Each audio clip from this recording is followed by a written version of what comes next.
Charge!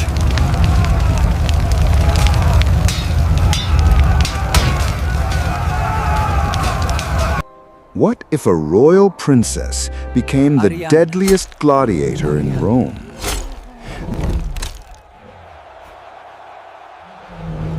This is the story of Ariana, daughter of King Theodoric, princess of the small but proud kingdom of Illeria, a land hidden in the forests of Western Europe, near the river Moselle. Illeria was not the biggest kingdom, nor the richest, but its people loved Ariana like no other. She was known for her kindness, her courage, and the way she would ride through the villages, speaking with farmers and soldiers alike. To her people, she was not just a princess, she was their hope. But one fateful day, everything changed. The Roman legions came. Iron and fire swept through Illeria's walls. The men fought bravely, but Rome's war machine was unstoppable. The city was burned, its defenders cut down, and its survivors chained. Ariana, the jewel of her people, was dragged from her father's palace as her kingdom fell in smoke and ash. She was not treated as a royal. To the Romans, she was nothing more than a slave. The mighty princess of Illeria was thrown in chains, mocked, and paraded before crowds who cheered her humiliation. Rome believed her spirit would break. But Ariana was not like other captives. Inside her burned a fire greater than Rome's torches. She swore that if the gods granted her breath, she would rise again, not just to survive, but to fight back. And her stage would not be the throne of Illeria anymore. It would be the blood-soaked sand of the Colosseum. This is the tale of how a princess became Rome's most feared gladiator. The flames of Illeria burned bright against the night sky. The smell of smoke and blood carried through the air, heavy and cruel, as Roman horns echoed across the hills. Ariana had never heard such a sound before. It was the sound of conquest, the sound of her kingdom's death. Her father, King Theodoric, had fought bravely. The warriors of Illeria held their spears high, shouting their battle cries. But Rome's war machine was unstoppable. The walls crumbled, the gates shattered, and before long, Ariana found herself dragged from her home by soldiers who looked at her not as a princess, but as a prize. The people who once cheered her name now screamed in terror as they were cut down or shackled in chains. Ariana cried out for her father, but she never saw him again. Some said he died in battle. Others whispered he was taken too.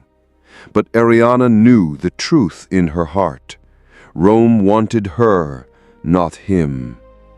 Chained and bound, Ariana was forced to march with the other captives across miles of stone roads. She no longer rode her white horse. She no longer wore silk gowns. The Romans stripped her of her crown, her jewels, and her pride. To them, she was no longer Ariana, princess of Illeria. She was property. Days later, she stood in the heart of Rome. The Colosseum loomed over her like a monster carved from stone, its walls towering into the heavens. She had heard of it before, a place where men fought beasts, where slaves fought soldiers, and where blood was entertainment. But she had never imagined she would stand inside its gates, shackled like an animal. The Colosseum was no place for mercy. Every roar of the crowd was a demand for blood, and every fight was a gamble between life and death. For Ariana, the barbarian princess turned captive, this was no longer just a fight for survival, it was the forge of her destiny. On her very first day in the gladiator pits, Ariana was mocked, Her golden hair, once braided like a royal crown, was cut short by her captors to humiliate her. The other gladiators laughed at her soft skin, untouched by battle scars. "A princess cannot fight," they sneered. "She will die before the sun sets." But Ariana held a secret fire inside her. Her father, the king of Averloria, had trained her not only in courtly grace, but also in the ways of the sword. She knew how to fight, though never had she fought for her life in such an unforgiving arena. Her first match was against a veteran gladiator, Marcus, a brute who had killed 20 men. The crowd expected a quick slaughter. The gates opened, the sand was hot under her feet, and Marcus came charging like a bull. Ariana dodged, swift as the wind. She had no armor, only a small shield and a gladius. The fight lasted minutes, but those minutes felt like eternity. With one final strike, she buried the blade deep into Marcus's side. The crowd gasped, then erupted into thunderous cheers. The princess had drawn first blood. From that moment, Ariana's legend began to grow. Each battle was fiercer, each opponent stronger, yet she survived. Not because she was the strongest, but because she fought with something her rivals did not: purpose. Every swing of her sword was driven by vengeance for her people. Every victory was a step closer to the senator who had betrayed her kingdom. The trainers noticed her rise. They hardened her with cruel drills, testing her body to its breaking point. She was forced to carry heavy stones until her back bled, to spar against 2 men at once, to run while chained. Many times she thought she would collapse, but each time she remembered her father's last words before the Romans struck him down. "Never bow, Ariana, never." And so she did not bow. Weeks turned to months, and the barbarian princess transformed. She was no longer seen as weak or fragile. Instead, she became a spectacle.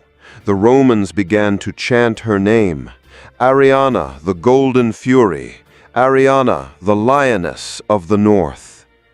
Her greatest test came when she was thrown into the arena with a beast, a lion from Africa, starving and enraged.